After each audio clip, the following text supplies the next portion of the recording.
Hi friends, இப்போ நடிகை த்ரிஷா அவர்கள் ஆஸ்திரேலியாவில் இருக்க சிட்னியில் ஒரு ஓப்பன் செராமனிக்கு போயிருக்கப்போ அங்கே அவங்க செம்மையாக ஸ்பீச் கொடுத்துருக்காங்க.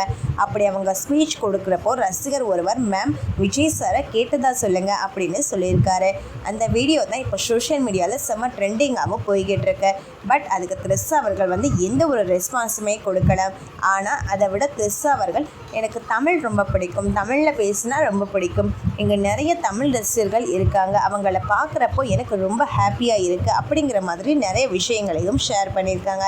ஆனால் அந்த ரசிகர்கள் கேட்ட கேள்விக்கு ஏன் ரெஸ்பான்ஸ் பண்ணலை அப்படிங்கிற ஒரு விமர்சனம் இப்போ வந்துக்கிட்டு இருக்கு. இது சடனாக ஒரு இவ்வளோ பெரிய விஷயமா ஆகுதுன்னு பார்த்தோம்னா, விஜய் த்ரிஷா இவங்க 2 பேருக்கும் ரிலேஷன்ஷிப் இருக்கிற மாதிரி சோஷியல் மீடியா ஃபுல்லாக அதிகமாக பேசப்பட்டுட்டு வருது. விஜய் அவர்கள் சங்கீதா அவர்களை விவாகரத்து பண்ணதுலேருந்தே த்ரிஷா அவர்கள் கூட தான் எல்லா ஃபங்க்ஷனுக்கும் போகிறாரு. அண்ட் அஜித் அவர்கள் அம்மாவோட மறைவுக்கும் போனார், மேரேஜுக்கு போனார். எந்த ஒரு ஈவெண்ட்டாக இருந்தாலும் 2 பேர் தான் கலந்துக்கிறாங்க. ஸோ த்ரிஷா அவர்கள் கூட தான் ஒன்றா போயிட்டு இருக்காரு. இப்போ முதலமைச்சர் பதவியேற்பு விழாக்க கூட த்ரிஷா அவங்க தான் வந்தாங்க, சங்கீதா வரலை.